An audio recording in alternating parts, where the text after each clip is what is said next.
Hey guys, welcome back to Food Aspire Home and Garden, and today we are going to do tamales. That's right, we are going to make some tamales. So I've got my different types of chilies I'm going to use in New Mexico, and then I'm also going to use Ancho chilies. These do have seeds in them. It's best to boil them and then we can get the seeds out first or after that. So you want to bring your water to a boil. Basically, you want to dump your chilies in there because we're going to make a big sauce. So, because we're going to make a lot of chilies, eventually I am going to have to buy some more of these because I think I'm just going to use all of them today.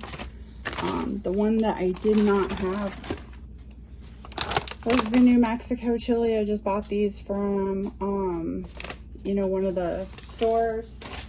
Usually what I like to do is buy all of my chilies,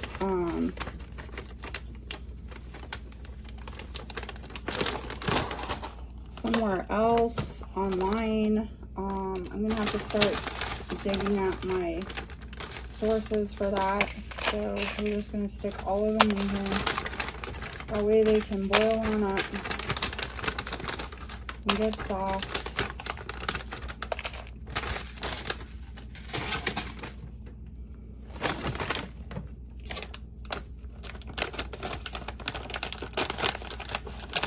And then you can take the chili seeds out after they soften up.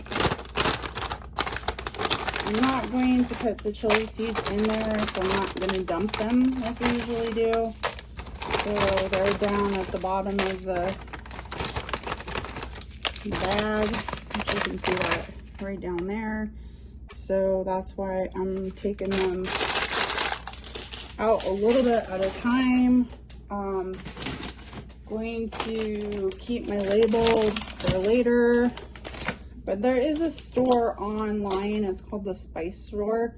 We're not affiliated or anything, but they have pretty good chili selection, and you can get them in bulk, so you don't have to just wait until, you know, your special occasion or whatever.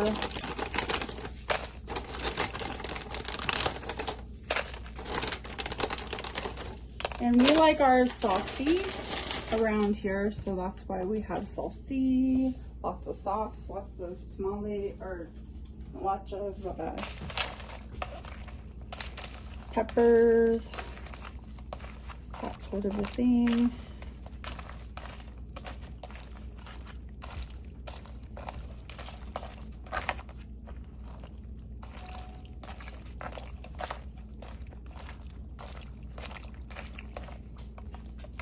Okay, so I'm going to just cover this for a second because I gotta do a little bit of prep work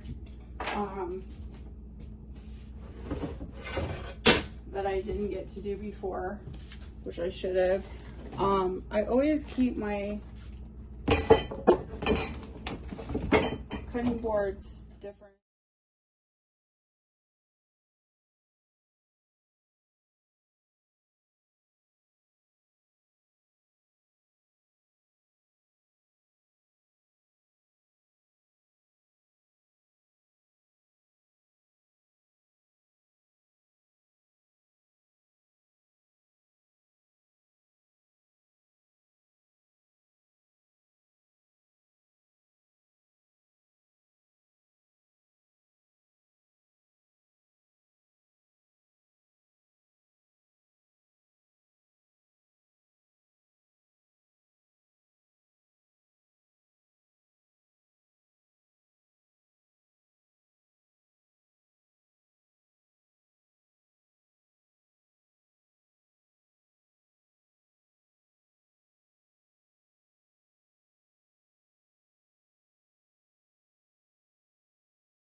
Okay. Now I'm going to take this and put this amount into the pot of boiling water.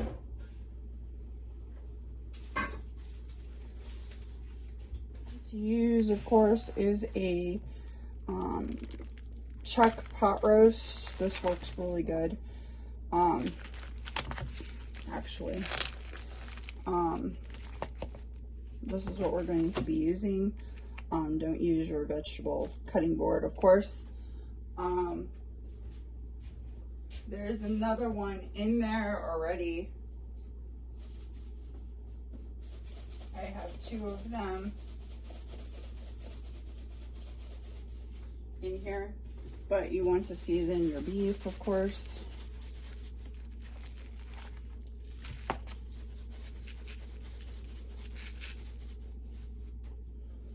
Okay, walk it over there.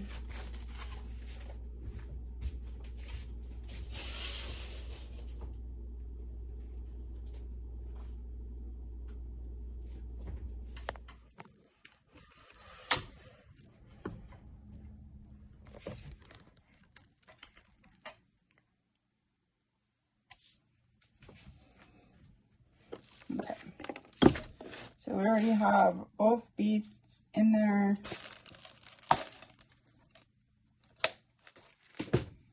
I'm going to put a little bit more garlic powder in there. Onion, a little cumin. I melted my thing.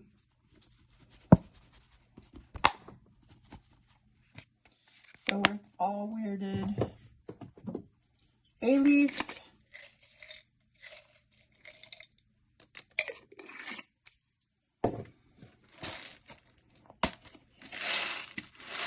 Peppercorns.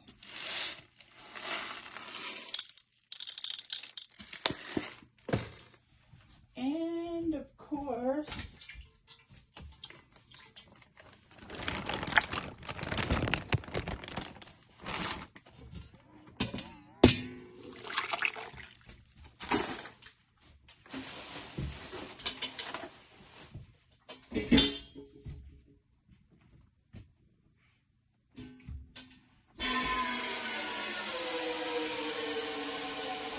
okay guys, you want to add water back into the pot also. I probably put the line all the way up to about 4 cups, 8 cups, somewhere around there. That way you can put this in for 3 hours of cooking. That's how long it takes for all of this to go down for. And then I left it a little bit longer so that it could, and then stopped it so it could cool. I'm just taking out extra bones and stuff that I found in this batch of broth. And you know, honestly, I don't know if this is beef broth or chicken broth. I didn't label it, so always label your stuff. It came out just fine, so I'm not really worried about it. But you want to put beef broth in there. I don't know how many cups. It's probably about 2 cups of beef broth and 2 cups of water. That way it could fill all the way up, about 4 cups ish. You could do a little bit more too to make sure that there's enough seasoning.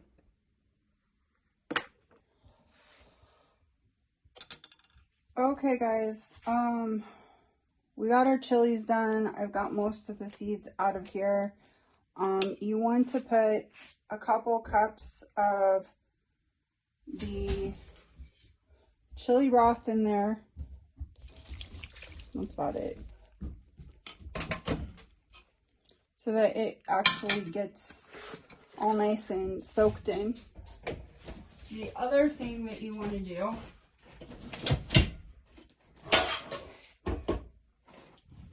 is take a couple cups of the beef broth and put it in there.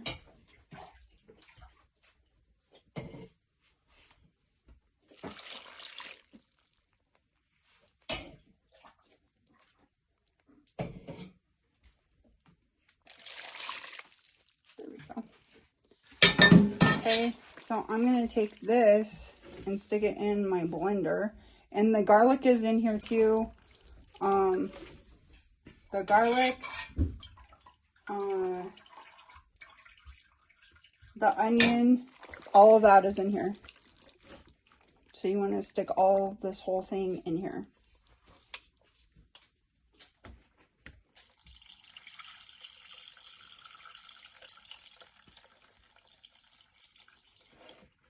You may have to do half and half because it's all not going to fit.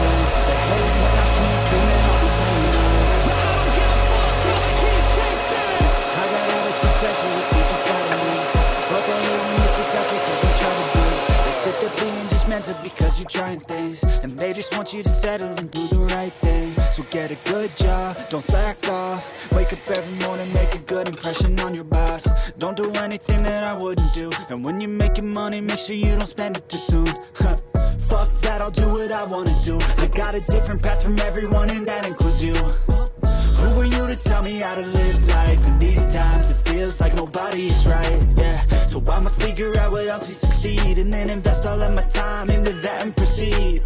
I need whatever the hell could make me happy, and I don't think you have a clue what could that be. They tell me that I'm never gonna make it. They want me to do something that can make sense. They hate when I keep dreaming I'll be famous, but I don't give a fuck, gonna keep chasing. They tell me that I'm never gonna make it.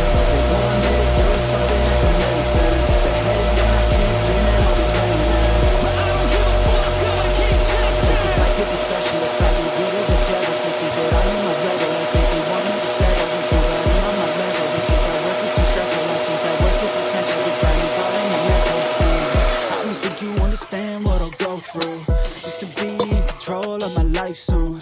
All the negativity, man, I'm immune. I don't really need a mask with all I've been through. I've been making changes for the ages. 5-10 year plans are contagious. I attack that shit, I'm tenacious. And if you ain't, get the fuck out of my way then.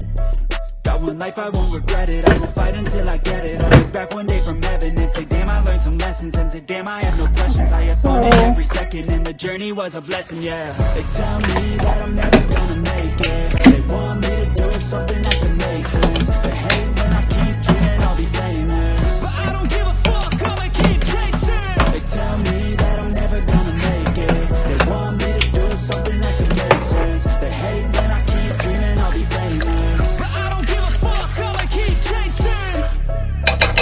Okay. So we need some salt.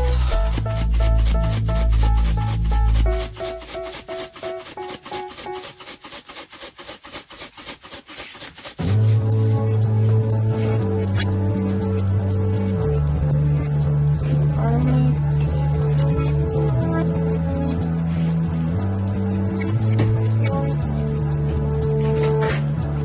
And I like to put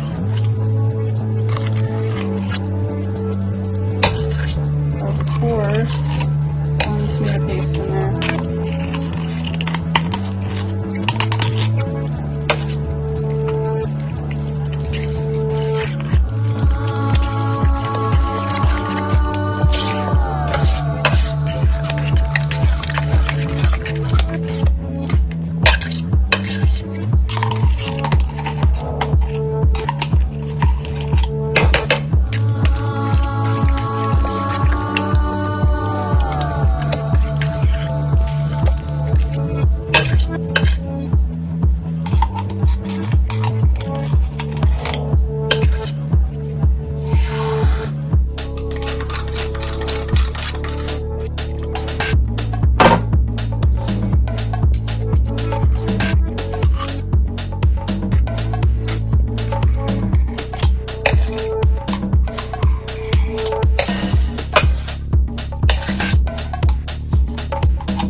also stick a little bit of chocolate in here because it makes it taste good.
Alright guys, so I'm shredding the beef, trying to get it in this sauce.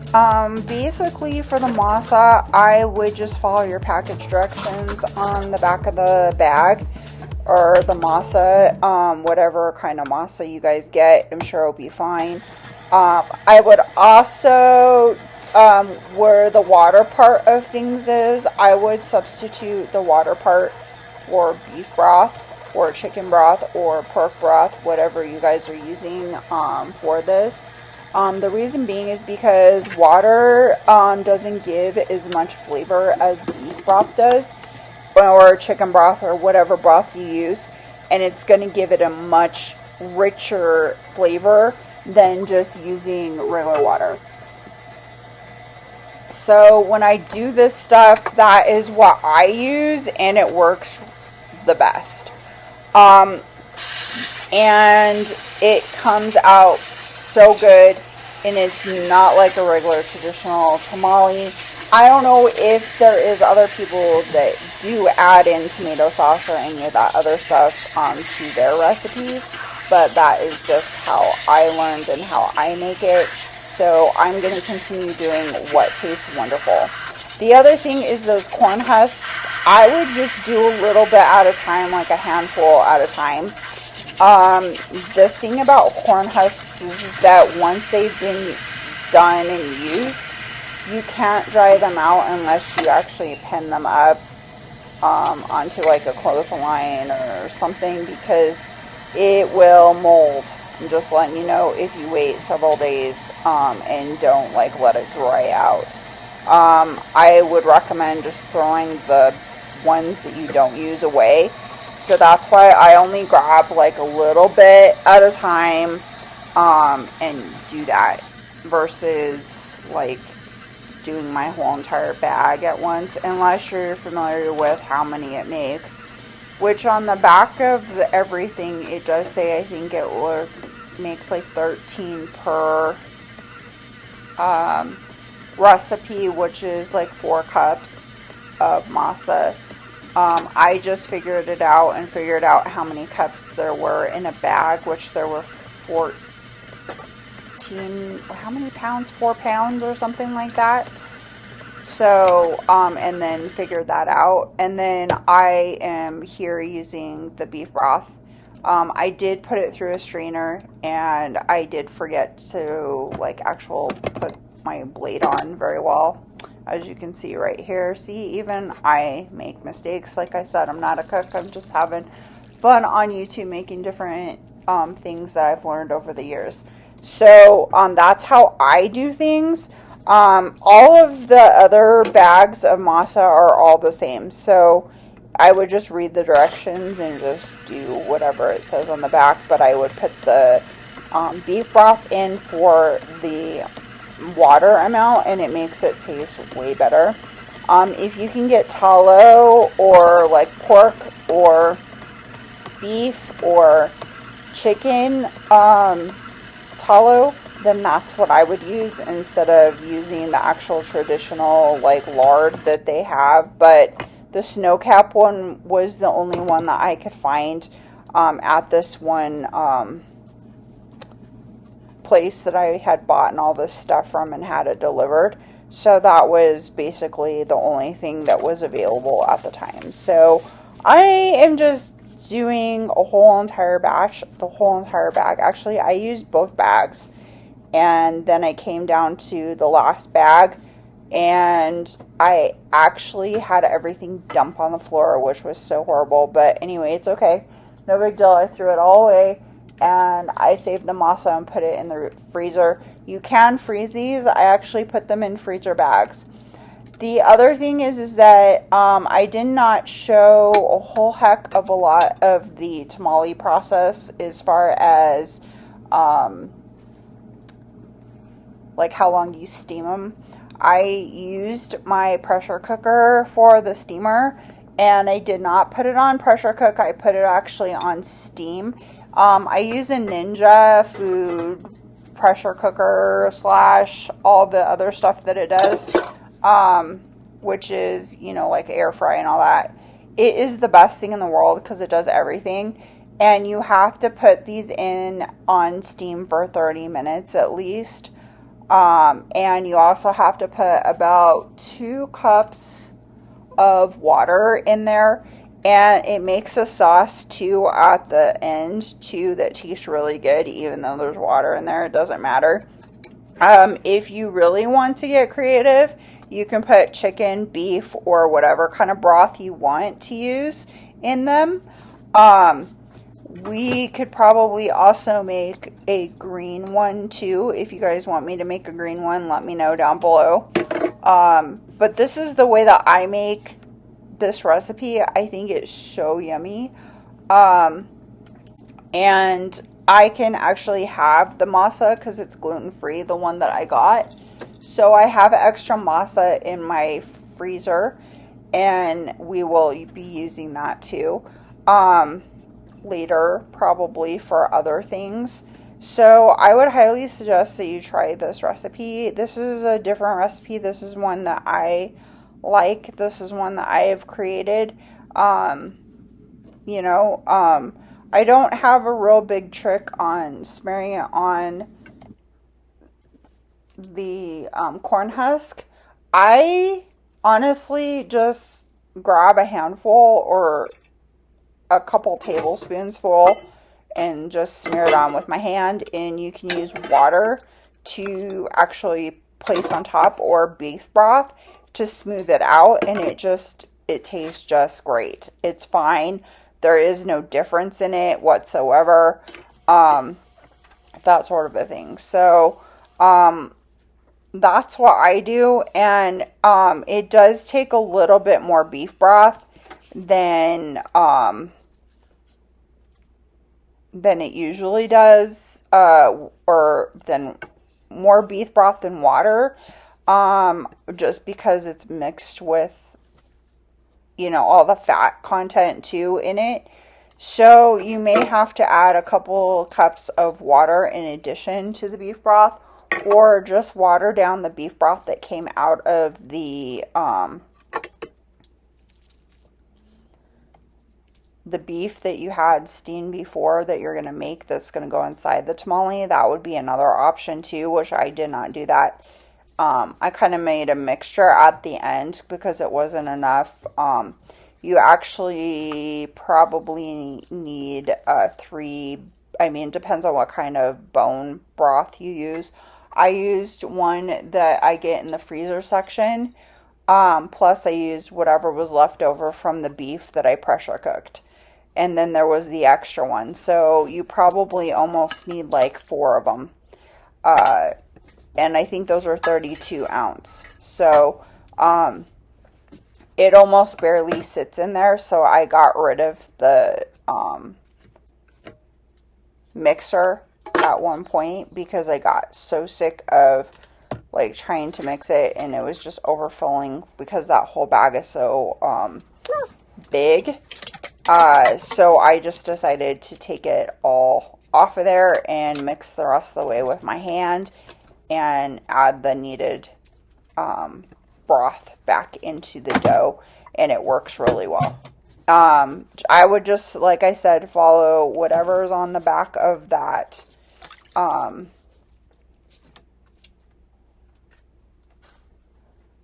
bag for the tamales. The other thing is that I would use really warm water for the corn husks. So you can actually put the water on boil and then soak it in. I use this pot, and then I kept putting extra hot water over the top of it to make them even more soft and moist. You can see I'm just using my hands to do the tamales. I'm okay with it. I'm the only one who's eating these, honestly. I don't think anybody else is going to want to eat them. They're in my refrigerator. I wash my hands, everything else. So that's how I do it. You can also use a spoon. And there's a couple things on Pinterest on how to do it better, I guess, if you are more comfortable with that, you can. I like a lot of meat, and I like a lot of sauce in the middle of mine, so that's what I usually do.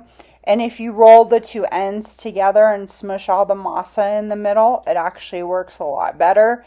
And then you fold up the back side and then fold the other corners over. Sometimes if they're too short, I'll add an extra an extra corn husk, and that usually works out pretty good too. So there's all different ways, you know, it doesn't have to be perfect, although, you know, these ones came out really good. So I hope you guys enjoy this recipe because I think you guys will. I know I did. I had one last night. It was awesome. I just eat them plain. Sometimes I put guacamole on the top of them. Sometimes I put, you know, salsa. It just depends on my mood. You can do whatever you want, honestly. Okay, so thanks for watching Food Aspire Home and Garden, and I hope you guys enjoy this one, and thank you for subscribing, and thank you for leaving all the wonderful comments. I really appreciate it. As you know, Mondays are our cooking days, and Fridays are DIY days. That may change in the future. I do not know at this point in time. So stay tuned for more great fun. I appreciate each and every one of you, and I hope you guys have a wonderful holidays. And we'll see you next time on Food Aspire Home and Garden.